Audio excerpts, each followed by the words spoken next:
अंपारी के प्रवचनकर्ता में से स्वामी गौतमानंद जी महाराज जो हमारे यहाँ बांका से आए हुए हैं,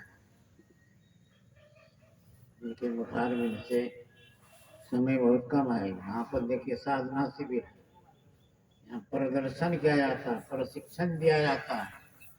यहाँ इसी गुरु महाराज कहे हम लेक्चर के फेर में मत रहो, साधन करो,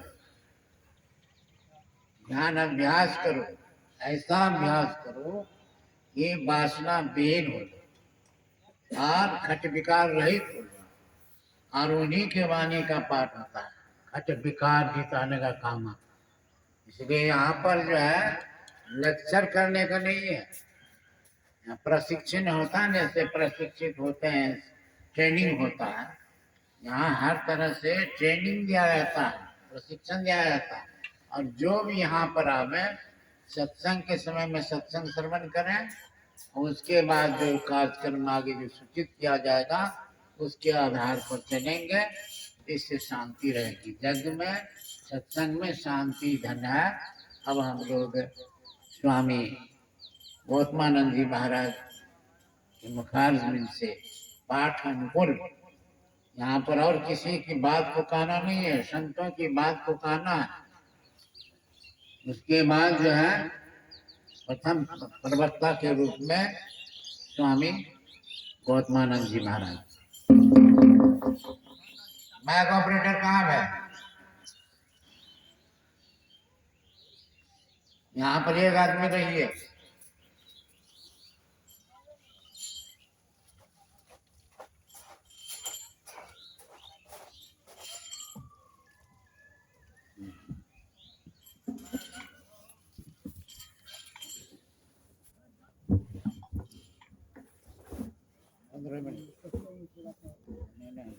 बंदो गुरुपद कंजे,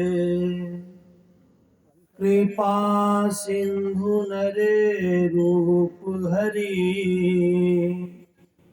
महामोहतम पुंजे, जासु बचन रवि करे निकर।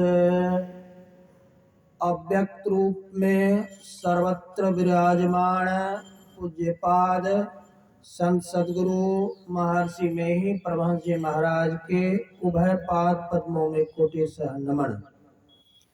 व्यक्त रूप में मंचस्थ पूज्यपाद संत सद्गुरु महर्षि गुरुशरण परमहंस जी महाराज के उभय पाद पद्मों में कोटि सह नमन। पूज्यपाद महादेव बाबा, आदरणीय सत्संग प्रेमी महानुभावों, माताओं तथा भक्तिमती बहनों, अभी हम लोग सत्संग योग चारों भाग से प्रत्येक खंड से, चारों खंड से कुछ कुछ पाठ का श्रवण कर रहे थे। पहला जो मंत्र आया वो कह रहा है, जगत प्रसव कर्ता ईश्वर का तत्व ज्ञान प्राप्त करने के लिए पहले मानस योग, तदुपरांत जो है कि दृष्टि योग करना चाहिए। जगत प्रसव कर्ता का तत्व ज्ञान प्राप्त करने के लिए परमात्मा ने इस जगत को बनाया और उसी को हमको समझना है, उसी को हमें जानना है। क्यों कि अभी जो हम लोग हैं इस जगत के एक पार्ट है, एक इसको एक अंग है, और इस पूरे जगत को जिसने बनाया यदि उसको हम जान जाएं तो हम जगत प्रसवकर्ता में मिलकर एक हो जाएंगे। और फिर जब हम मिलकर एक हो जाएंगे तो इस जगत को प्रसव करने की क्षमता मुझ में भी हो जाएगी। ये बात मैं उठाया क्यों?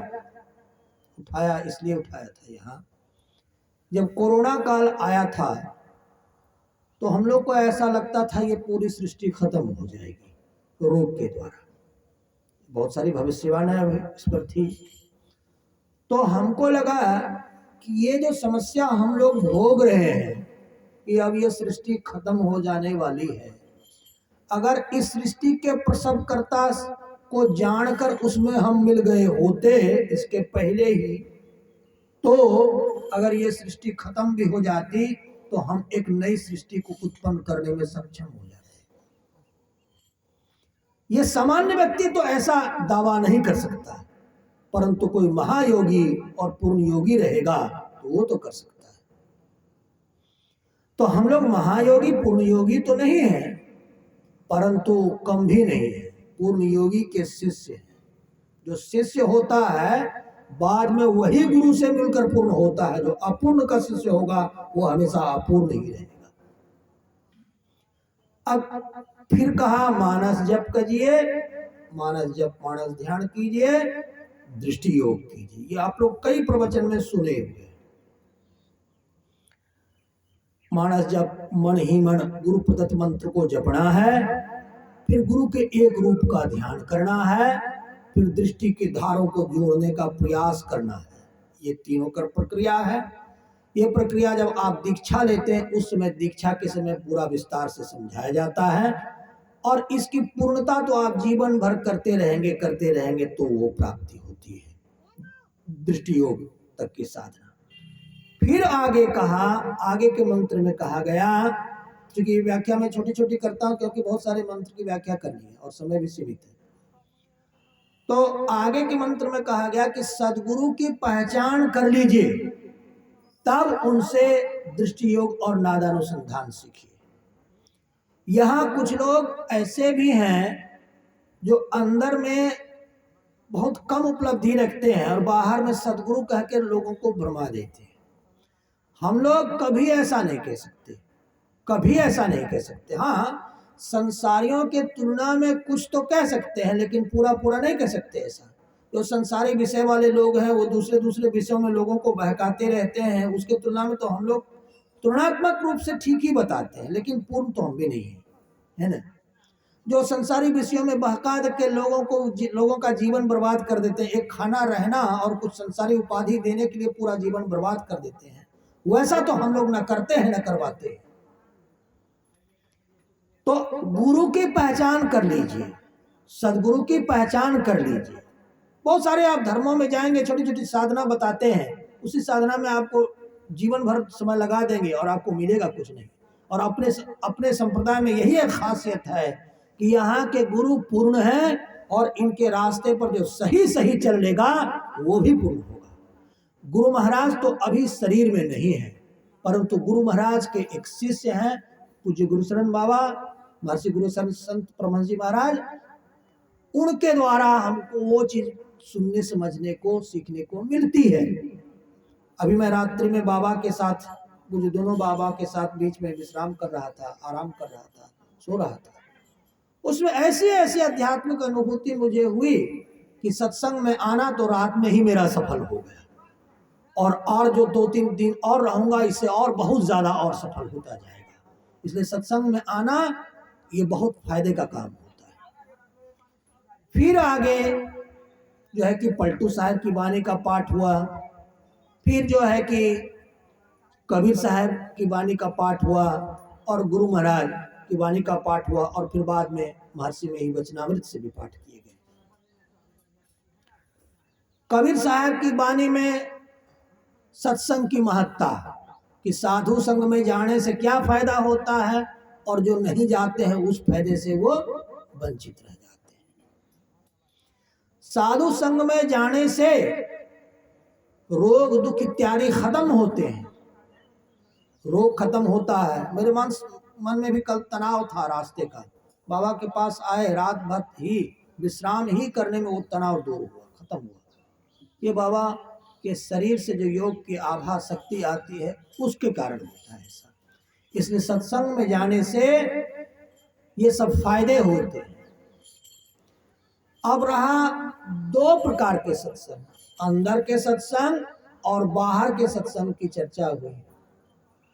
तो अंदर के सत्संग में और बाहर के सत्संग में जैसे अभी हम लोग बाहर का प्रवचन सुन रहे हैं, चाहे ग्रंथ गुरु महाराज के ग्रंथों का पाठ करते हैं, ये सब बाहर के सत्संग हैं। चाहे वाचिक जप करते हैं, वो भी बाहर के ही सत्संग है। परंतु अंदर का जो सत्संग है अपने संत मत का, जो अपनी पूर्णता को भी प्राप्त कर चुका है गुरु महाराज के द्वारा, तो वो इसकी खासियत है। बहुत सारे धार्मिक संप्रदाय परमात्मा में मिलने की बात करते हैं, लेकिन उन संप्रदाय में कोई एक व्यक्ति भी नहीं ऐसा दिखता है जो परमात्मा में मिलकर पूरा परमात्मा हो गया। वो लोग बात करते हैं, उसमें से सफल एक भी नहीं दिखते हैं, ये हमको दिखता है यहां से। और जो अंदर का सत्संग है, जिस पर अंतिम में वचनामृत से पाठ किए गए थे, अंदर का सत्संग बहुत ही रहस्यमय और बहुत ही अनुपम है अपने गुरु महाराज का। इस आत्मा का परमात्मा से मिल जाना, एक सत्य का आत्मा सत्य है, परमात्मा भी सत्य है, एक सत्य का दूसरे सत्य से मिल जाना, ये सत्य का संग है, अंदर का सत्संग है। अब आत्मा तो परमात्मा से मिल सकती है, आत्मा परमात्मा को देख सकती है, परंतु बाधा दिक्कत इसमें यह है कि आत्मा अकेली नहीं है। इसके साथ 5 ज्ञानेंद्रियां, 5 कर्मेंद्रियां, 4 अंदर की इंद्रियां, ये सब स्थूल शरीर सूक्ष्म शरीर हुआ, फिर कारण शरीर, महाकारण शरीर इत्यादि है। अब इन सबों का संग छोड़ के जब आत्मा अलग होती है तो वो परमात्मा को देख सकती है। और इन इंद्रियों के संग में अगर परमात्मा रहती है, आत्मा रहती है, तो उसको नहीं देख सकती। आंख इंद्रिय है, इसकी क्षमता है दृश्य जगत के रूप तक ही ये देख सकता है। कान पूरे बाहर से जो शब्द आते हैं उसका श्रवण कर सकता है। आंख, नाक बाहर संसार में जो सुगंध है उसको सूंघ सकता है। आंख, नाक, कान, जिह्वा स्वाद के सुख को ले सकता है, जो बाहरी संसार के स्वाद हैं उसको ले सकता है। त्वचा स्पर्श का ही ज्ञान प्राप्त करा सकता है, जो कि संसारिक चीजों का स्पर्श होते हैं। तो ये सब परमात्मा को देखने में सक्षम नहीं है। मन के द्वारा परमात्मा को नहीं खोजा जा सकता। मन अंदर की एक सूक्ष्म इंद्रिय है जिसका काम संकल्प और विकल्प करना है। संकल्प और विकल्प से परमात्मा नहीं खोजे जा सकते। बुद्धि अंदर की इंद्रिय है जो व्यावसायिक जो व्यापार करने वाली है, और इसका काम है सार और आसार का निर्णय करना। ये सार और बुद्धि के द्वारा परमात्मा को नहीं खोजा जा सकता। बुद्धि के द्वारा बहुत लोगों ने प्रयास किया, बुद्धि एक इंद्रिय मात्र है, इसलिए बुद्धि को सरेंडर कर देना पड़ता है, इसमें बुद्धि लगाना ही नहीं पड़ता है। अभी हम बोल रहे थे बाबा पाठ कौन करेगा, महादेव बाबा ने कहा कि ज्यादा बुद्धि इसमें नहीं लगाना है, पाठ वही करेगा जिसको गुरु बाबा का आदेश होगा। ये बुद्धि वहां सरेंडर करना पड़ता है। बुद्धि, चित्त के द्वारा परमात्मा को नहीं देखा जा सकता। अहंकार कि मैं हूं, इसका जो ज्ञान अंदर में होता है, वो इंद्रिय, उससे भी परमात्मा नहीं देखा जा सकता। कारण शरीर से भी परमात्मा नहीं देखा जा सकता। महाकारण शरीर से भी परमात्मा नहीं देखा जा सकता। परंतु जो चेतना आत्मा है वो परमात्मा को देख सकती है। तो हम चेतन आत्मा के स्वरूप में को प्राप्त करने की कोशिश करने के लिए संत मत में बताई गई जो 2 विधियां हैं, मानस जप और मानस ध्यान, इसको हमें करना है। फिर दृष्टि योग और सूरत शब्द योग। दृष्टि योग में जब दृष्टि की धारें मिलती हैं, तो जहां तक मुझे समझ में आता है कि दृष्टि योग से परमात्मा को नहीं देखा जा सकता। इसलिए जहां तक हमको समझ में आता है कि स्थूल शरीर का जैसे ही दृष्टि योग के द्वारा परित्याग होगा, वहां से दृष्टि हो जाएगी, पूरे संसार को हम देखने में सक्षम हो जाएंगे, परंतु उस दृष्टि से परमात्मा नहीं देखा जा सकेगा। दिव्य दृष्टि अलग होता है, परमात्मा को देखने की दृष्टि से तो परमात्मा देखा ही नहीं जाता। परमात्मा दृश्य तो है ही नहीं है, वो तो आत्मगम्य है, आत्मा का विषय है। तो सूक्ष्म शरीर तक हुआ। फिर कारण महाकारण कैवल्य, कारण महाकारण जब महाकारण दोनों को जब पार कर जाएंगे तब हम परमात्मा को देखने में सक्षम होंगे, जैसा मुझे समझ में आ रहा है। अब सवाल है कि मुझे अगर ये विचार में समझ में आ रहा है तो विचार करना ये संत मत का ज्ञान नहीं है। खाली आप कुछ विचार कर लिए, आपको परमात्मा मिल गया, परमात्मा संबंधी कुछ किताबें पढ़ लिए, कुछ बात कर लिए, ये परमात्मा नहीं है। परमात्मा से मिलने पर व्यक्ति परमात्मा ही हो जाता है। परमात्मा ही जब हो गए तो फिर जगत प्रसव करता है। ईश्वर का तत्व ज्ञान प्राप्त करने के लिए जो योग बताया गया था, योग करके आप जगत प्रसव करता ईश्वर के बराबर हो गए। अब जब बराबर हो गए तो उसकी सृष्टि में आप नहीं रहेंगे, बल्कि आपकी सृष्टि में सब रहेंगे, क्योंकि आप और परमात्मा में कोई अंतर अब रहा नहीं। तो हम तो एक सृष्टि के हम कहने का मतलब पूरी मानवता, 8 अरब जनसंख्या जो पूरे धरती लोक की है, ये मानवता जगत प्रसव करता ईश्वर के स्वरूप वाला बने, क्योंकि सृष्टि पर यह भी खतरा है कि सृष्टि कभी भी खत्म हो सकती है। कोरोना के नए वेरिएंट आ गए हैं, खतरा भी है, बहुत जगह लॉकडाउन भी हुआ है। हम लोग भी डर डर के कार्यक्रम कर रहे हैं। आज भीड़ हम लोग बड़ी नहीं बुलाए, हम लोग को डर था कि कहीं सरकार लॉकडाउन न लगा दे, तो किसी प्रकार हम लोग आयोजन कर रहे हैं, साधु संगत कर रहे हैं। परमात्मा हमारे देश को इस महामारी से बचाए, हम गुरु महाराज के चरण में ये प्रार्थना करते हैं। और देश साधना के रास्ते पर, ध्यान के रास्ते पर, पूज्य गुरु महाराज के बताए गए रास्ते पर चले तो देश का कल्याण होगा, ऐसा मेरा विश्वास है। बोलिए प्रेम से श्री सद्गुरु महाराज की, श्री सद्गुरु महाराज की, श्री सद्गुरु महाराज की जय। अब हम लोग पूज्य गुरु शरण परमहंस जी महाराज से सुनेंगे।